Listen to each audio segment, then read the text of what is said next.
What does it mean for an object to have dimension? What does dimension mean? If I look at an object, can I say if it's one-dimensional or two-dimensional or three-dimensional? Can there be dimensions in between 1 and 2 or in between 2 and 3? We're going to look at what those questions mean and some of the possible answers to them in this video. Suppose I have a can of Dr. Thunder. I'd rather have a can of Dr. Cheaper, but I only have one can and I need more than one. So we're going to stick with Dr. Thunder. I've got one can of Dr. Thunder here. How much Dr. Thunder do I have? Well, I have 12 ounces. If I double the length of my Dr. Thunder tower, I have twice as much, or 24 ounces of Dr. Thunder. If I have 3 cans, I've tripled the amount. So clearly the amount of Dr. Thunder I have is proportional to how many cans I have. And building this wizard staff or column of Dr. Thunder cans, I know that the amount of Dr. Thunder, or the weight of Dr. Thunder I have, is going to be proportional to the number of cans. So I'm saying the weight here is going to be proportional to, so some constant, times the number of cans to the first power. Let's look at another system. I, by the way, would call this a one-dimensional system. I'm increasing its length. I don't really care about the other dimensions, although I know that the cans are three-dimensional objects in the usual sense. So I've got a square. Suppose I make twice the linear side of square. So instead of a length L, I've got a length of 2L on each side here, L plus L. So what happens to my area when I double the side length? Well, I see here that the area, or the weight of the whole thing, if I think of these as plates of metal, the weight of the whole thing is going to be proportional to the side length squared. So if I have side length here, L, 1L, 2L, 3L, I know that the weight of that object is going to be 1, 4, 9, etc. So I'm squaring the linear dimension. I call objects like this two-dimensional. You know what's coming next. If I have a cube and I double the side length, now I have 8 unit cubes. So 2 cubed is 8. If I make that bigger, 3 cubed is 27, like this Rubik's Cube type shape. So what it means to be three-dimensional might mean that the weight of the thing I have is proportional to the length cubed. So clearly, this number up here, the exponent of the length, that determines how much the weight, and I'm using the term weight just to quantify how much stuff is in here, how much the weight changes when I increase the linear length scale of the system. This exponent is the thing that determines the dimension.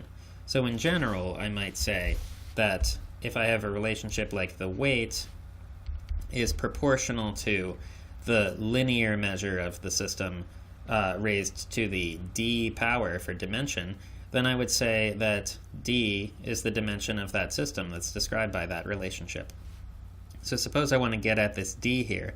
I want a way to bring down an exponent, so I want to use the reciprocal function, the inverse function, that is, of the operation of raising to a power. We know that the opposite of raising to a power is taking the log. So if the log of the weight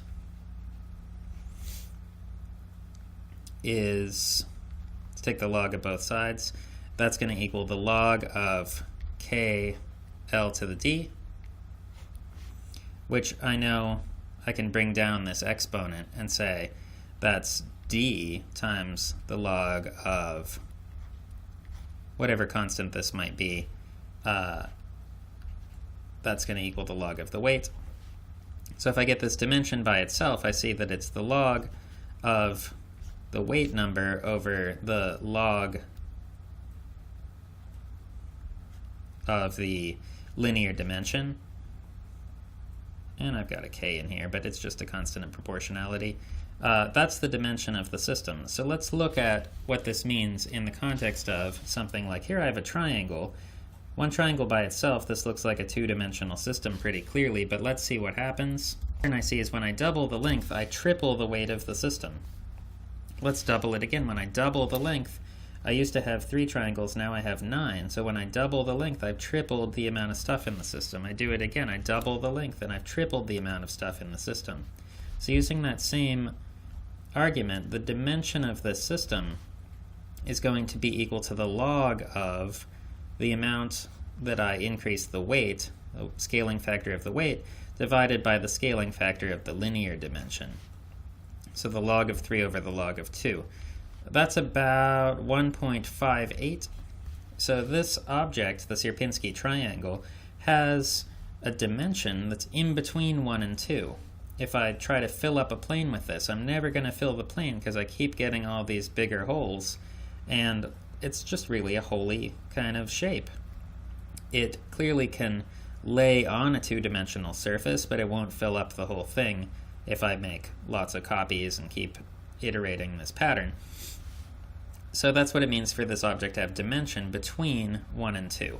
To be really clear, this dimension is what the Sierpinski triangle would realize if we carried out infinite iterations, so we had a perfect actual Sierpinski triangle. We're going to approach that dimensionality as we carry out finitely many, but a large number of iterations of this Sierpinski triangle. So are there other objects that have dimension in between 1 and 2, or in between 2 and 3?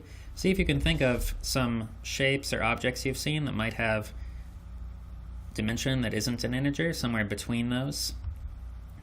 If I take a snowflake kind of shape, for example, like I take a triangle, and then suppose my rule is that I break each side of the triangle into thirds, and then I replace that middle third with another triangle,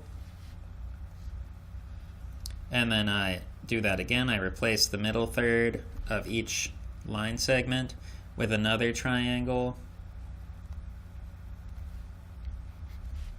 like this kind of pattern. You can imagine we could keep doing this, and the length of the circumference here would keep getting longer, but the area enclosed would not increase as fast. So this curve is called a Koch curve, or Koch snowflake. So see if you can think about each time you iterate another iteration of the Koch snowflake, how much length are you adding? And if we consider just the perimeter of this shape to be the object of interest, what is the dimension of that figure? First, think about, just intuitively before you try applying a formula, think about, is that figure going to be less than one-dimensional? Will it be between 1 and 2-dimensional? Will it be between 2 and 3-dimensional? And when you've said what you think it is, see if you can figure out why. What makes you say that this is between 1 and 2, or between 2 and 3-dimensional? And see if you can develop an intuition for what it means to have dimension that's in between 1 and 2, or in between 2 and 3. So that's the idea of dimension. The definition we're using is that we take the ratio of the log of how much stuff increases, how much the weight multiplies, when we multiply the linear measure, the side length, or the number of iterations by some scale factor. And a way we can visualize that is on a graph. If I graph on a log-log scale the weight factor versus the length factor, I will get a line whose slope is going to be d, where here I'm graphing distances that are log of weight versus the log of the length scale. So that's a way of thinking about dimension. We'll talk about that in more detail in relation to our diffusion and random walk processes.